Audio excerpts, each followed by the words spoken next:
स्वागत है दोस्तों। आज के मुख्य समाचार में आज देश और दुनिया से कई अहम और बड़ी खबर आ रही है। बात करेंगे हर खबर पर विस्तार से। यूपी की 80 लोकसभा सीटों को लेकर अखिलेश यादव का बड़ा दावा, बोले एक सीट पर है लड़ाई, 79 सीटें जीत रहे हैं हम। इसी के साथ अगली बड़ी खबर में आपको बताएंगे। हरियाणा में बीजेपी को लगा एक और बड़ा झटका, कुरुक्षेत्र के पूर्व सांसद ने छोड़ी पार्टी। हुड्डा बोले अल्पमत में सैनी सरकार। एक और बड़ी अपडेट, बंगाल में बीजेपी पर फिर तलवार लटकी। वायरल हुए वीडियो में दावा, प्रदर्शन के लिए 70 महिलाओं को दिए गए थे रुपये। एक और बड़ी अपडेट, हिजाब पहनने वाली मुस्लिम महिला बनेगी देश की प्रधानमंत्री। पीएम की रिटायरमेंट पर भी बोले हुए इसी के साथ अगली बड़ी खबर में आपको बताएंगे। सभी को बिजली फ्री से लेकर जीएसटी हटाने तक केजरीवाल के 10 वादे, बीजेपी से छीन सकते हैं सत्ता। तो चलिए देख लेते हैं आज की पहली बड़ी खबर। यूपी की 80 लोकसभा सीटों को लेकर अखिलेश यादव का बड़ा दावा, बोले एक सीट पर है लड़ाई, 79 सीटें जीत रहे हैं हम। दरअसल दोस्तों, लोकसभा चुनाव को लेकर लखनऊ में एक जनसभा को संबोधित करते हुए सपा प्रमुख अखिलेश यादव ने दावा किया कि इंडिया गठबंधन यूपी की 80 में से 79 सीटें जीतने जा रहा है।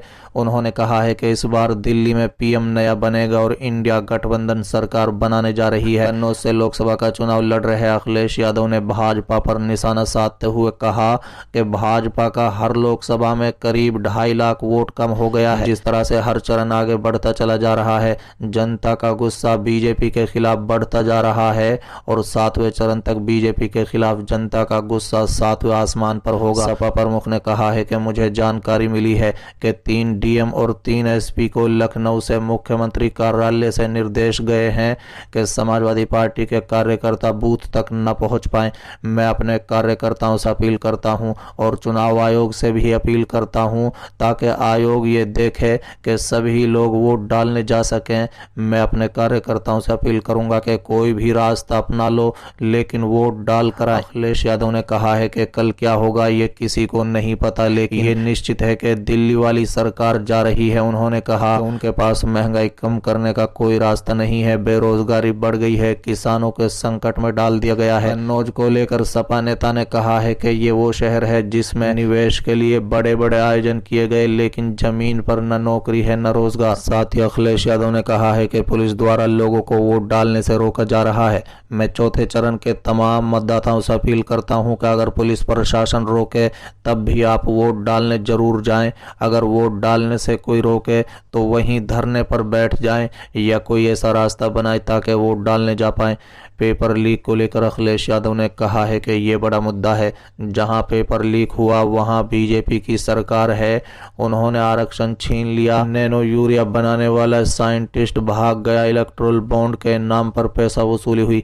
जब पूछा जाता है तो उन्हें चक्कर आने लगता है। कहते हैं इलेक्ट्रोल ले आओ तभी चक्कर सही होंगे। चलिए अगली खबर। हरियाणा में बीजेपी को लगा एक और बड़ा झटका, कुरुक्षेत्र के पूर्व सांसद ने छोड़ी पार्टी। हुड्डा बोले अल्पमत में सैनी सरकार। दरअसल दोस्तों, हरियाणा में 3 निर्दलीय विधायकों ने पहले बीजेपी सरकार से समर्थन वापस ले लिया। वहीं अब बीजेपी को एक और बड़ा झटका लगा है। कुरुक्षेत्र से 2 बार के पूर्व सांसद कैलाश सैनी ने बीजेपी छोड़ दी। बता दें, पूर्व मुख्यमंत्री भूपेंद्र सिंह हुड्डा की उपस्थिति में कैलाश सैनी ने कांग्रेस ज्वाइन की। कैलाशो के कुरुक्षेत्र जिले में प्रमुख ओबीसी नेता माना जाता है। उन्होंने ये भी घोषणा की है कि वो लोकसभा चुनाव में कुरुक्षेत्र में इंडिया ब्लॉक समर्थित आम आदमी पार्टी के उम्मीदवार सुशील गुप्ता के लिए प्रचार करेंगी।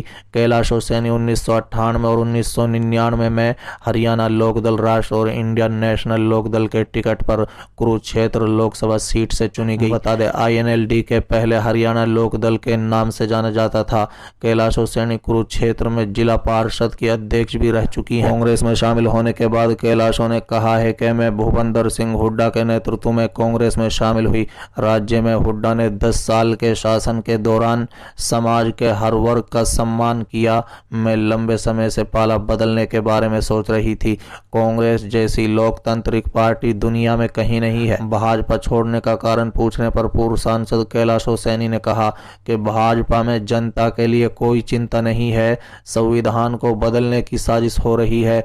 किसान आंदोलन के दौरान किसानों को लाठियों से पीटा गया। बता दें कि कैलाश सैनी का स्वागत करते हुए भूपेंद्र हुड्डा ने कहा है कि लगभग 40 पूर्व विधायक और सांसद पहले ही हरियाणा में कांग्रेस में शामिल हो चुके हैं। इसके अलावा हाल ही में 3 निर्दलीय विधायक ने पार्टी को समर्थन दिया था।